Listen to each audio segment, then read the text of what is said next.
тағы бір түсіндірейін.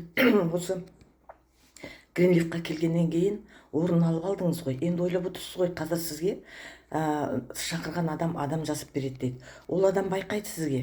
Бұл қалай болады? Кішкене былай офисқа келіп оқу бар, қолында қаламы бар ма, не тетради бар ма, айтқан нәрсемді жаза ма жоқ па деп, соның бәрін біз қараймыз ғой. Сондықтан сіздер бірінші өміріңізде сіз бірінші рет осындай нәрсеге келіп отырсыз. Сіз бала таптыңыз, неше сияқты жұмыстар жасадыңыз, отбасында болдыңыз, бәрін көріп келе жатырсыз. Соның өзінде енді сізге мүмкіндік беріп тұр. Осы бір компания, міне саған орын алдың, міне ақша салдың, енді өзіңді өзің, орысша айтады ғой, прояви себя, енді өзіңді өзің таныту уақыт келді. Ал саған таныту, қалай осы бизнес алып кетер, қалай ақша табатынды саған менің командамда келсең, мен сені үйретем. Ол бірінші сізге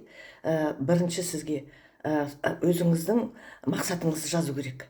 Өзіңіздің келешегіңізді нақты жазу керек. Мен осындай болам, мен ұрпағыма осындай нәрсе қалдырам.